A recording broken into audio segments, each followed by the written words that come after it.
अस्सलाम वालेकुम। आज जिस टॉपिक पर मैं बात कर रहा हूँ वो है article 175(2) of the constitution of Pakistan 1973।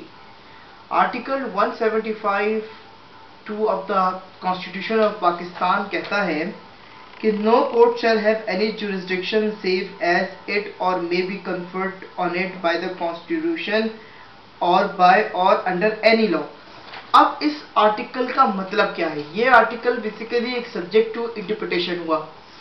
हमारे यहाँ अदालतों में अक्सर एक चीज देखी जाती है कि जब एग्जीक्यूटिव कोर्ट चल रही होती है, जब इजरा चल रही होती है और जिस शख्स के खिलाफ इजरा चल रही होती है, जब वो अदालत में पेश ना हो रहा हो तो अदालत उसका CNIC ब्लॉक कर देती है काउंसिल की रिक्वेस्ट के ऊपर। जो भी ओपोनेंट, जो भी डिग्री होल्डर होता है, उसकी जो काउंसिल होती है वो एक एप्लीकेशन देती है कि फलां शख्स का जो जजमेंट डेप्टर है जिसके खिलाफ इजरा चल रही है वो अदालत में पेश नहीं हो रहा, लिहाजा उसका CNIC ब्लॉक कर दिया जाए। अब CNIC ब्लॉक करना एक गैर आईनी अमल है। इसको लाहौर हाई कोर्ट ने बिल्कुल वाज़ेह लफ्जों में कह दिया कि ये गैर आईनी है। लाहौर हाई कोर्ट की जजमेंट है जिसका है रिट पिटिशन नंबर 21987/2022 हाफिज अवान जफर वर्सेस जज फैमिली कोर्ट एटसेट्रा। ठीक है, तारिक सलीम शेख जस्टिस, ये जज साहब हैं जिनकी जजमेंट है ये। इन्होंने पैराग्राफ नंबर 16 में लिखा है कि in the present case the executing court has passed the impugned order dated 4/6/2021 without taking section 18 of the ordinance into consideration.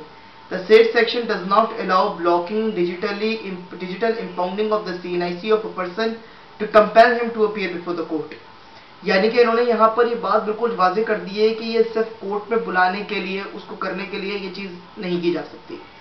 I am fully aware of the fact that the courts frequently direct digital impounding of the CNIC because it is an effective means of secure person of a person. Sometimes it even impels a fugitive form of law to surrender. Notwithstanding the benefits, this cannot be permitted because it does not have the sanction. It does not have sanction of law. Such orders are contrary to the Article 175(2) of the Constitution of Pakistan and the concept of the rule of law. The federal government may therefore propose the Parliament to amend the ordinance. In the view of what has been discussed above, the petition is accepted. The impugned order is declared to be without legal authority and as set aside। अब ये Lahore high court ने बिल्कुल इस पर वाज़ेह कर दिया है कि जी CNIC किसी भी सूरत में किसी भी बंदे का ब्लॉक नहीं किया जा सकता, उसको डिजिटली इंपाउंड नहीं किया जा सकता।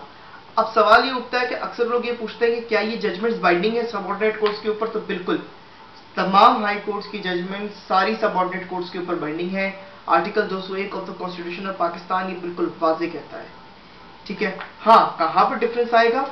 अगर इस्लामाबाद की डिस्ट्रिक्ट अदालतों में मुकदमा है और लाहौर हाई कोर्ट की भी एक जजमेंट है और एक इस्लामाबाद हाई कोर्ट की जजमेंट है। अब इस्लामाबाद हाई कोर्ट की और लाहौर हाई कोर्ट की जजमेंट में कोई इख्तलाफ है आपस में या जजमेंट में कोई तसादुम है एक दूसरे से, तो इस्लामाबाद डिस्ट्रिक्ट कोर्ट्स अपनी सूबे की अदालत को फॉलो करेंगे। लेकिन जहाँ पर कोई और इशू पे बात नहीं हुई हुई, किसी और अदालत ने नहीं की हुई, तो जो हाई कोर्ट का डिसीजन होगा, चाहे वो बलूचिस्तान हाई कोर्ट का हो, चाहे वो सिंध हाई कोर्ट का हो, चाहे वो लाहौर हाई कोर्ट का हो, चाहे वो पेशावर हाई कोर्ट का हो, वो बाइंडिंग हो जाएगा डिसीजन। तो लिहाजा इसका लुब्बे लबाब सारा यही है कि इम्पाउंड नहीं किया जा सकता। ये बेसिकली एक इंसान के फंडामेंटल राइट्स के अगेंस्ट है कि उसका CNIC ब्लॉक कर दिया जाए। अच्छा, यहाँ मैं एक चीज़ और वाज़ेह करता चलूँ कि इसका ये हरगिज़ मतलब नहीं है कि इजरा डिग्री जो है ना वो नहीं हो सकती। CNIC ब्लॉक करने की हद तक अदालतों ने कहा हुआ है कि ये गैर आईनी है, लेकिन इसका ये हरगिज़ मतलब नहीं है कि एक शख्स जो है वो जाकर जो है वो इजरा में पेश ही ना हो।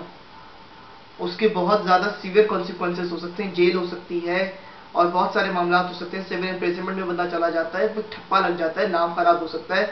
अदालत जो है वो अपनी डिग्री को सेटिस्फाई करवाने के लिए हर मुमकिन इक़दाम उठा सकती है, सिवाय कि डिजिटली इंपाउंड जो है वो CNIC को नहीं किया जा सकता। बहुत शुक्रिया, अपना ख्याल रखें। एडवोकेट मोहम्मद फैज़ ज़ुबैरी की जानिब से। अल्लाह हाफ़िज़।